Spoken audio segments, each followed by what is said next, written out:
I put a spell on you because you're mine.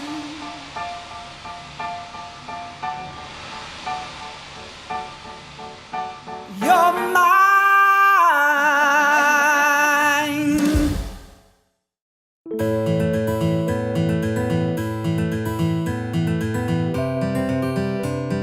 This is not just a cooking show.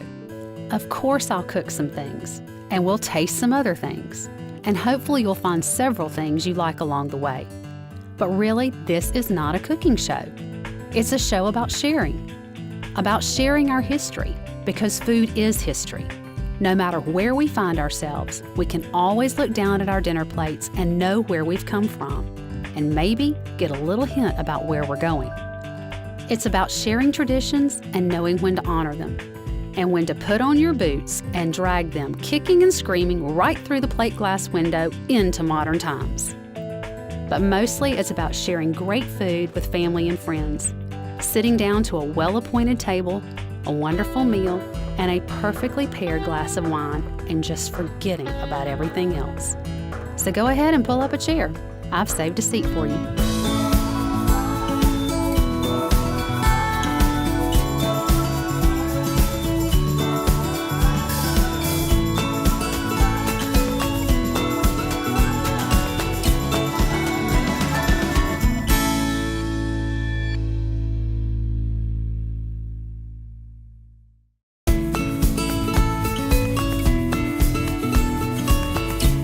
No dish typifies the Georgia coast like the Southern classic, shrimp and grits.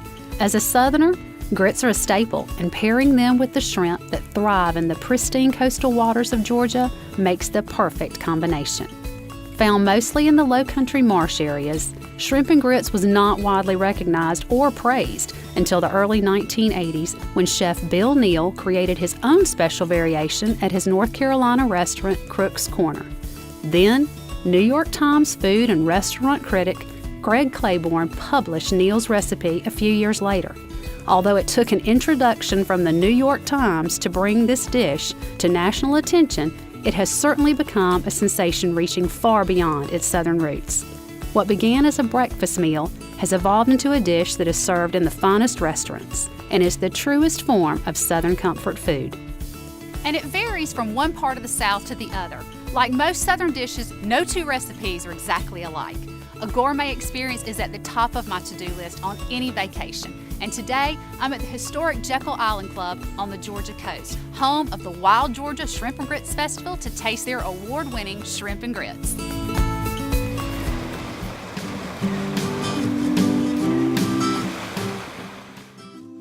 The southernmost island of the Golden Isles is full of history and beauty. Historic Jekyll Island. With 10 miles of beautiful beaches, including this breathtaking stretch. Driftwood Beach is aptly named for its hundreds of driftwood trees, with exposed roots creating unique and stunning views. Jekyll Island is also the home to the historic Jekyll Island Club. Described in the February 1904 issue of Munsey's magazine as the richest, most exclusive, the most inaccessible club in the world. Today, the club is open to everyone for a wonderful vacation that can include any number of activities. Historic tours, golf, tennis, a private beach, and of course, fine dining.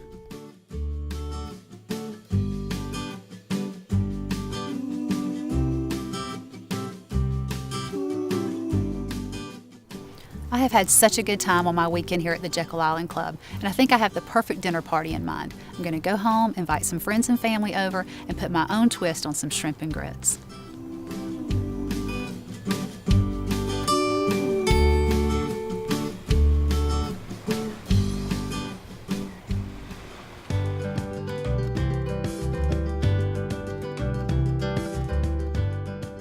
It's Girls' Day. I've got 3 special friends coming over for lunch. I'm going to put my own twist on shrimp and grits with my Georgia-grown shrimp and grits and lime cake for dessert.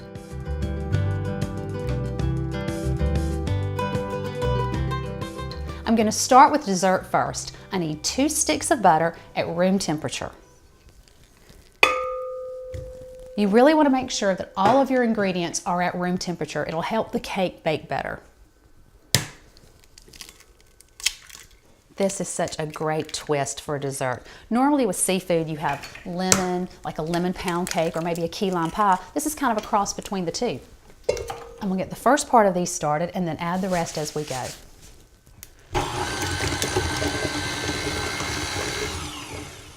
I have 2 3/4 cups sugar that I'm gonna start to add in slowly and alternate with the eggs.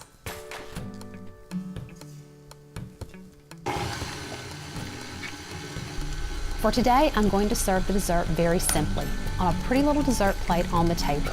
But a pound cake is a very versatile dessert. Because it's very dense, you can cut it into different shapes. I've cut it into cubes and put it in glasses before. Once I cut it into squares, put it in a pretty margarita glass, and put a lime wedge on the side. It made it very festive. The guests could just go up, pick up the glass, and walk around with their dessert. It looked like a margarita dessert. It's got a lot of things that you can do with it, so a pound cake is a classic. It serves well at a dinner party. You can go ahead and slice it, and it holds up very well. Next, it's time for our dry ingredients. We're going to add part of our flour. I have 3 cups of all-purpose flour. You want to add this a little bit at a time, or else you'll end up wearing the flour. Traditionally, they were seasoned with salt and pepper, floured, and deep fried until golden, then immediately smothered in gravy. These delicate birds are now served in a variety of different ways in restaurants all across the country. I have our quail from today, and I'm headed home to make a wonderful meal with a twist for my friends at Gray Moss.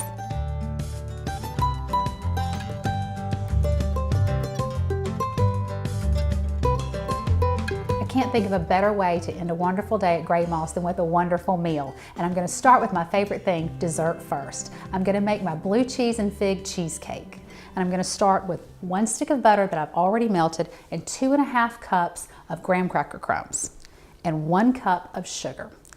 This is really simple. This is a basic graham cracker pie crust, but it makes a very big, thick pie crust. And you really want that when you're working with a cheesecake like this one, because you really need that balance of sweet to go with the savory that you're going to have from the blue cheese. And you just give this a gentle mix and press it in to your cheesecake pan. I've already greased and lined my cheesecake pan with parchment paper. You do not have to bake this ahead of time. It'll all bake together. And once you have that well incorporated, we'll just pour it into our prepared tray. The parchment paper really makes it so much easier to get out. There's nothing worse than putting so much work into something and having it not want to come out. Okay. We'll just press this down with our hands. It's great if it goes up the side just a little bit because it helps hold in that cheesecake filling mixture.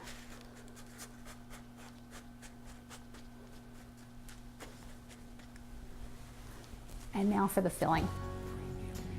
You want to make sure all of your ingredients are at room temperature. I've got 1 1/2 sticks of cream cheese, 1/2 cup of sugar,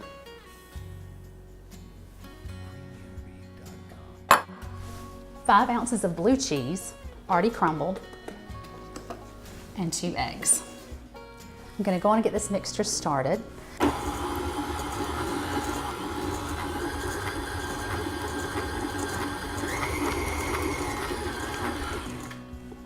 Add our eggs 1 at a time and beat well after each dish. Making sure that your ingredients are at room temperature really just ensures that the cheesecake or anything you're baking will bake evenly.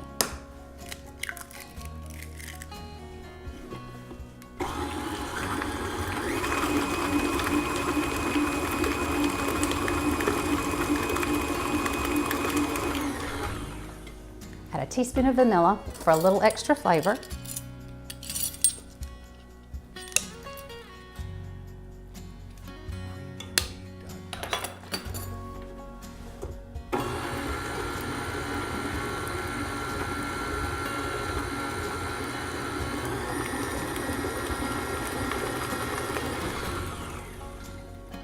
down our sides and make sure we get all that flavor in there.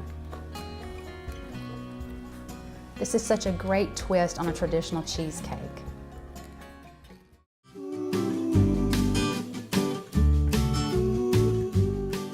I had a chance to share a meal with Executive Chef Dale Ford in the beautiful main dining room of the club. We talked about this very special place and, more importantly, had the pleasure of experiencing his award-winning variation of this venerable classic, shrimp and grits. I can tell by the way this smells it's worth the wait.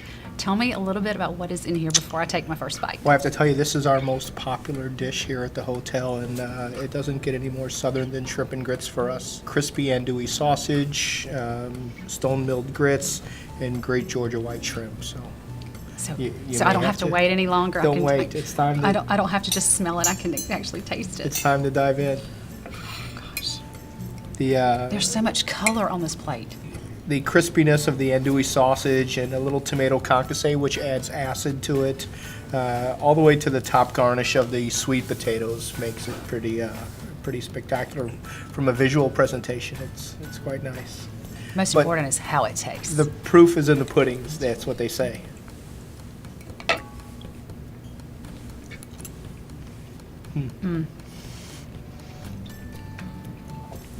Sometimes is all you can say. Yes. The proof is right. This was definitely worth the wait. Wow. It is fantastic. Absolutely delicious. Very good. We finish them with a little bit of butter and quite a bit of cheese. And I try to use two cheeses. One a very sharp cheddar, which kind of gives them a little bit of a bite. But then the Parmesan cheese adds kind of a sodium content or some salinity to it that kind of really brings them alive. The garnish here, these little sweet potatoes, are from a great little local farm that we deal with, and we just shred them into like little spaghetti strings and deep fry them and give them a little crispy. So it's always adding complexity or adding elements to the dish. And you can't go wrong with a little bit of asparagus as well.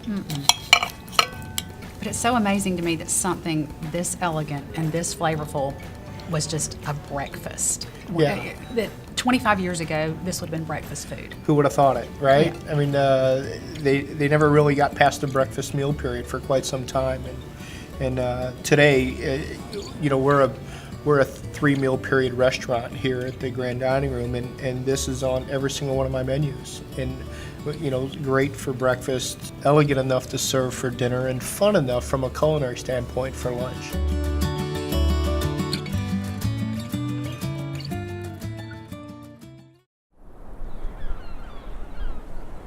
This is not just a cooking show. These are my culinary adventures exploring beautiful locations through the magic of food. The local favorites, the signature dishes, and the people who know them best. Taking that inspiration home, I add my own twist, sharing my creations and a perfectly paired glass of wine with my family and friends. So go ahead and pull up a chair. I've saved a seat for you.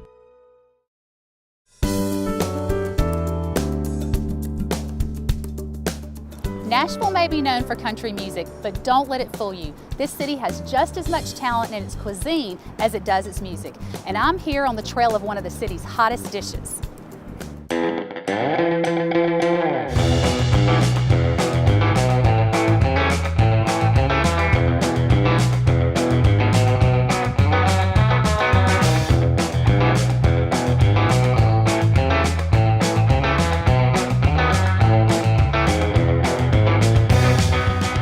Chicken began in the 1930s as an act of revenge by a woman scorned, and ranging from spicy to hold on to your boots hot. This poultry packed a punch so powerful it quickly became one of Nashville's signature dishes. This is a revenge chicken. Revenge chicken. That turned into something good. My uncle Thornton Prince was a woman's man, a ladies' man. And it's alleged, mind you, okay, because they didn't keep records back then. Not convicted, alleged, all right. That he had been out philandering all night. And his lady friend, who he stayed with, was furious when he got home. it was almost breakfast time. So she had to have gone out, for this to be as old as it is, she had to have gone out in the yard and figured she was going to get him back. So she had to have picked something out of the garden, which most families had back then, and she threw it on his chicken to get back at him. But rather than getting back at him, of course it had, probably jarred him awake. She made it out of something good, which was meant for bad. But that's how it's alleged. So that he got started. So she thought she was going to get even with him. She was going to Right. put something in front of him on Sunday morning, and it was just going to curl his toes. And all of a sudden, Jar him. he loved it. Well, you take one bite and you say, It wakes then, you up. Hey, and he kept on eating it, and I'm sure he shared it with his friends. So, hey. I've also heard that everybody gets here half an hour. People are lined up around the building to get here. Well, usually it is. I have gotten here at 11 o'clock, and they were already lined up at 11 o'clock. So, but on Saturdays now we open up at 2, so they are definitely lined up. They're ready. And ready for it. Yeah. But I think it's because this is an exciting chicken. Mm-hmm. This is a conversation chicken. This is not a boring food. Well, I'm about to find Gives you out. something to talk about. Well, I'm a little scared, so I'm going to, and I've talked to the different people coming in and out because we've seen some of the plates come out and everything. I'm going to start with the mild because I'm a little frightened. But now this one is the hot. That's that revenge chicken. That's the revenge. I'm going to start the with. I'm going to be a revenge little bit of a chicken myself at first. Oh, I love but- the way you can hear it, the crunch But- and the crispiness. Now, what all do you put? Can you tell what you put, or is it just a secret? Flat out can't Well, tell. I hope it's a secret because I'm trying to stay in business and be able to pay another bill. Well, now this one is good. I mean, it's got good flavor, but it's not. It doesn't shy me away, and I'm a little sensitive to heat. Now, my husband would dive into that. He wouldn't even ask. He'd just go for it. A lot of doctors recommend you eat something spicy when the babies are overdue in pregnancy. Oh, Yeah, I'm when they're past that overdue, point, but I sure could have used that's it about to 3 different excite times. them. But I don't recommend it if you're not overdue. I'm getting brave. Okay, I've got a big Well, glass of sweet tea. So. I hope you need something icy, really. Whoa. Well, I think you better kind of calm yourself back down. Yeah, we don't want anybody falling out, going to the hospitals. You can still, it's got all the flavors with it. I mean, you can taste the other, it's not just the hot, there's layers of flavor. Yeah. And I'm very sensitive to hot. And I can feel it. Yeah, It's it in the comes throat. on gradually. It does. It You builds know, up. Like I got you. You first put it in there. Exactly. You put it in there and you're like, oh, that's warm. And then it takes over. I was cool earlier. I'm actually beginning to get really warm. Have mercy.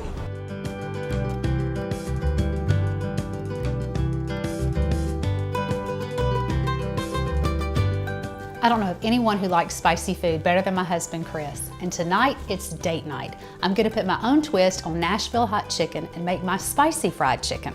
I'm gonna start with 1 egg. I'm gonna make a marinade to infuse a lot of flavor into this chicken. And to make it simple on myself, I'm gonna use a large Ziploc bag to put the marinade and chicken in. It saves a step later. Our egg goes in. 1 cup of whole milk. 1 teaspoon of salt and 1/2 teaspoon of black pepper. Now here comes the real heat. Tabasco sauce. You can be as liberal or as light with this as you want to be. The way he likes hot food, I'm going pretty hot and spicy, and he loves the heat. So we're gonna do 2 full tablespoons. If you're making this for a crowd, you might want to back off just a little bit.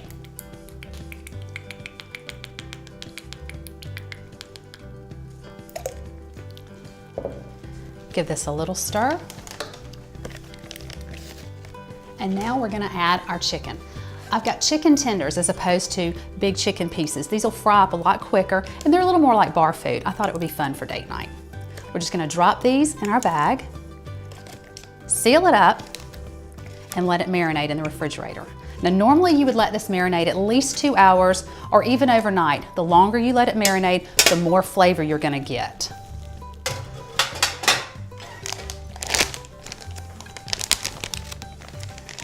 Seal it up tight. And this is ready to pop in the fridge. I've already got one ready. But before we do that, we're gonna make one more thing. We're gonna make a Tabasco butter to add at the end of it. I've got half a stick of butter here that's really soft at room temperature. And I'm gonna add just a little bit of Tabasco, not a lot, because you already have a lot of heat in the marinade. Just take a fork and gently mix that together. Once you're done frying the chicken, you can take the chicken out, let it cool slightly, and then baste this on top, and it adds an extra layer of flavor. Now our chicken is ready to fry. We'll get our grease going over here on the stove. You need about 2 inches of oil and medium-high heat. We'll simply dredge these in some self-rising flour, and they'll cook about 5 minutes per side, depending on how thick they are.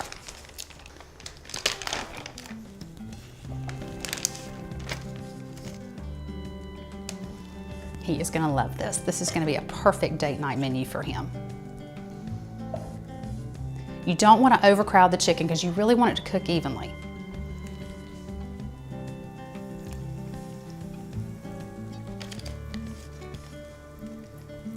These take only about 5 to 8 minutes, depending on how thick they are.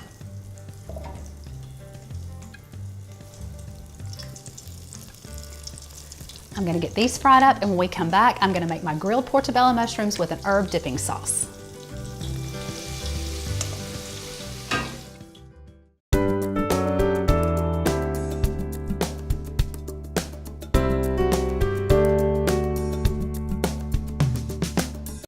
Welcome to lunch. I made the shrimp and grits. Now I did my own twist. You know, when I was in Jekyll Island, I had the chefs there and it was wonderful. But you know, everybody does their own different twist. So this is Georgia grown. I've got really good grits. I've got caramelized onions, shrimp, everything. So tell me what you think. It's amazing. I don't think I can do something without a Vidalia onion, it seems like. I use them a lot. Good setting, girl. That's right. Also a little fresh rosemary. Had to get something out of the herb garden. You like? Oh, that's so good. I love the onions. This is one of your favorites, rosé. When I was at Jekyll Island, they paired it with Chardonnay. And the chef and I were talking about the different wines, and we were talking about the ones we liked. And I told him I was going to pair one with a rosé here. So enjoy. It's one of my favorites. Of course, we do have dessert as well. With seafood, you normally have something with lemon.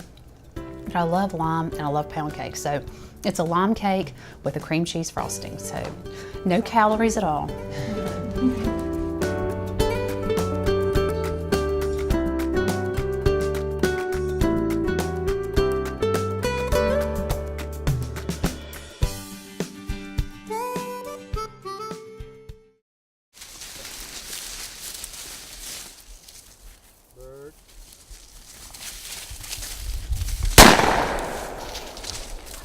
Get bird here.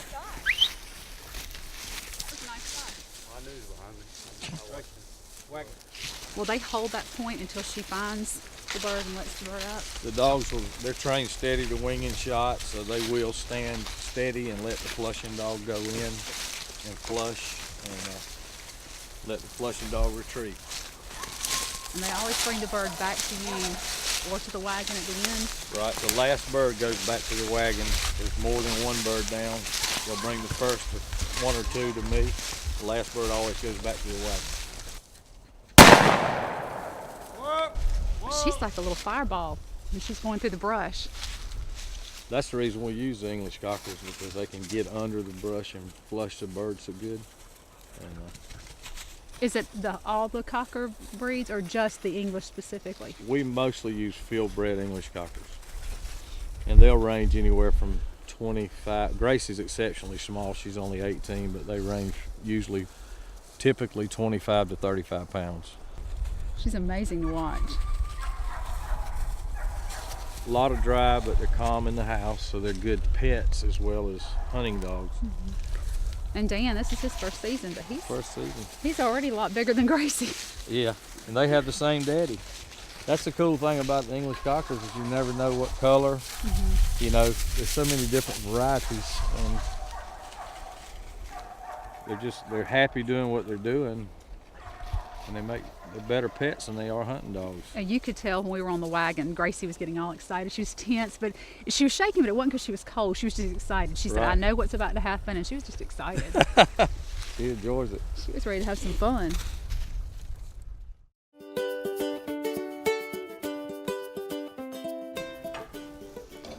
Shrimp and grits definitely qualifies as comfort food. Now we're going to have lots and lots of layers of flavor. I'm going to have caramelized onions, rosemary, shrimp, of course the grits, cheese, everything you can think of to make this absolutely delicious. I'm going to get started with my caramelized onions. Let's get our skillet going over here. And we're going to add some olive oil, extra virgin olive oil. Again, another local product.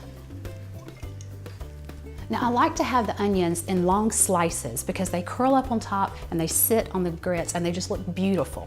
And remember, you're caramelizing, not sauteing. So we're going to be high heat so they get that nice golden brown. We're going to add one more ingredient that'll really help them caramelize, and that's sugar. It brings out the natural sugar in the onion and adds a little bit of sweetness. Takes some of the bite out of the onion. Now I'm using Vidalias. If they're not available, you can use the Texas sweet, you can use the Peruvian sweet. Just make sure that you use a sweet onion. You do not want a strong, bitter onion for this. You can really smell them. They smell wonderful. Break these up. Let's give them a quick stir. Make sure we have plenty of olive oil. And here's our sugar. You will be amazed at what that little bit of sugar will do for caramelizing your onions. I think I want to add a little bit more olive oil.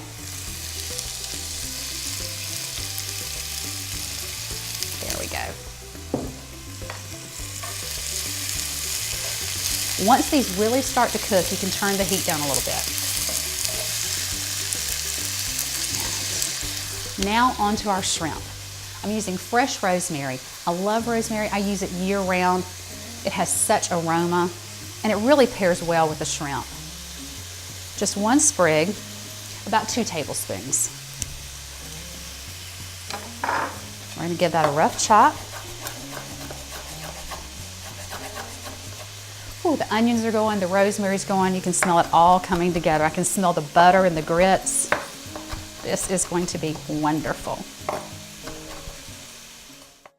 I usually tell people when I put it, close your eyes so you don't see the color, because it's not what a red wine should look like.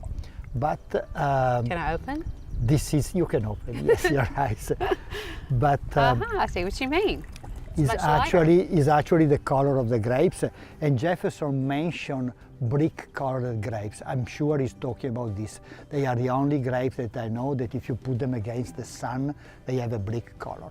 And you know, when we talk about red wine, you always talk about, you know, a deep red and all this thing. It's almost brown sometimes. It's so dark. Yeah. This is a revolutionary wine from the, you know, aesthetic point of view. And also from the flavor, you will see that it doesn't have the fruit flavor that you usually mention when you drink a red wine. This one, you know, the flavor is leather and tobacco, sort of unique. But I think you will like it.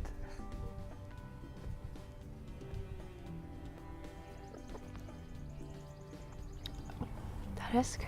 That's very nice. And it's But I very, see what you're saying. it's very different. It's very different. It is. Yeah. It is very different. But I like it very much. This is actually a perfect setting for someone to enjoy a glass of wine. Yeah, I agree with you. I don't think you could get better. Yeah, and it's a, you know, a perfect moment also, you know, because spring is beautiful everywhere, but in an orchard, you know, in a place like this one, you know, you see everything taking off. It's really beautiful. Yeah. And the notes that we were talking about earlier, him keeping track of what worked well, what didn't, to, you know, weed out the things that weren't going to work here and really focus on the things that did. Well, this is the proof that he was doing what he was doing, not for himself, but for whoever needed it, right? I love that part, you know, because if you figure out something for yourself, you don't need to write it down. He said, I know that this variety is better than the other. I know that, you know, I should do this rather than, you know. But he was writing down everything that meant that he was doing for everybody, right? When he planted 24 variety of grapes, he doesn't do it for himself. It doesn't make any sense to plant in half an acre space 24 variety. But he wanted to find out which one was the best and to let people know in which direction they should go. So, I mean, I love him. There is no doubt that he was a wonderful person. Just constantly educating people. Yeah, yeah. Should we finish it? I think so, Yeah. absolutely. After spending the day here at Monticello and exploring the gardens, the home, the wine cellar, seeing how Mr. Jefferson entertained his own family and friends, I really do believe he is the father of fine Southern dining.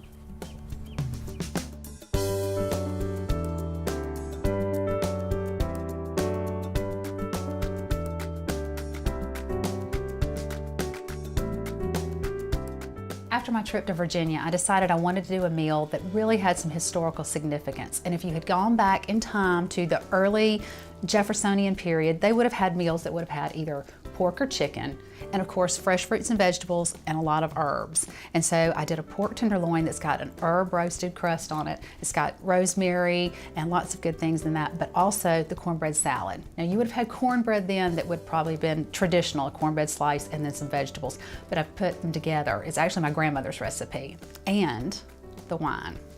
This is from the Burgundy region of France, and Thomas Jefferson had a wine cellar that was phenomenal. And one of his favorite wines was the Côte d'Or from the Burgundy region, so see if you like it. He kept such extensive journals of everything he did. He chronicled everything. You can go back and read history and find out what was served when, who dined there, what wine was served with.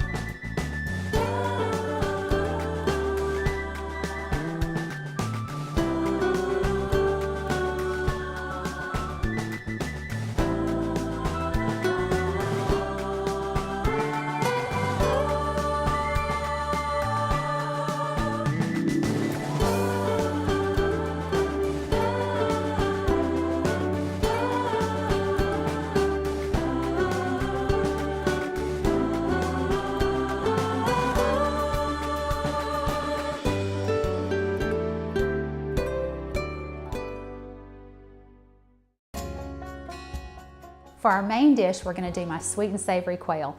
Now, if you don't have a hunter in your family or you didn't get to spend the day quail hunting like we did, you can buy these at your local grocery store. And quail are very delicate little birds. You'll need about 2 per person when you're making these. I'm going to start with 1 stick of butter.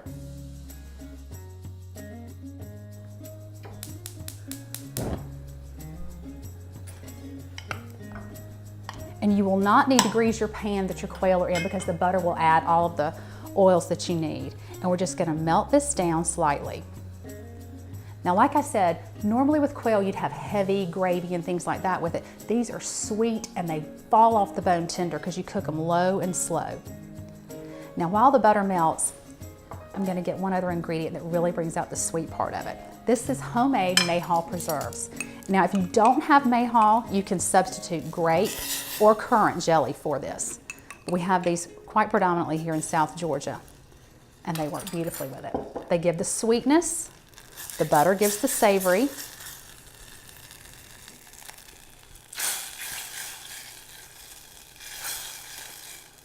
It's a very simple recipe, only 3 ingredients other than your quail.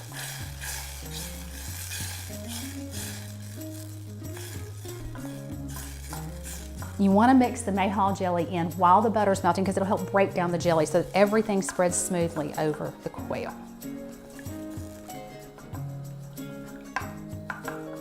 And once that has completely melted down, we're going to add one more thing to make it really decadent. Sherry.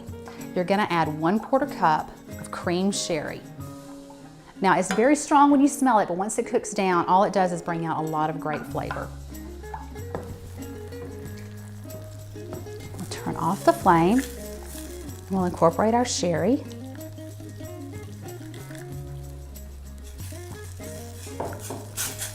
This smells wonderful. And we'll just pour this evenly over our quail.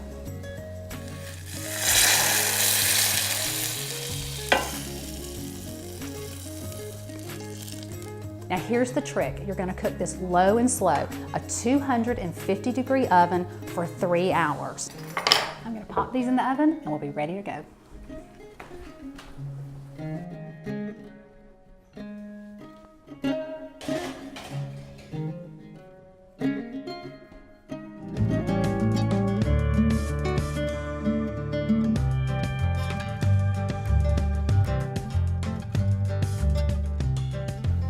This is where the morning hunt pays off in the dinner. The quail are from our hunt this morning, and they are fall off the bone tender. They're cooked with sherry, butter, and mayhaw jelly. And then Vidalia onion casserole, but since Vidalias aren't in season, I did have to use some Texas sweet. A lot of cheese, a lot of cream, very good. And our wine is a Viognier, it's a French white. Doc Lawrence suggested that for our quail when I told him what I was having. So y'all enjoy. Cheers. Cheers. Great.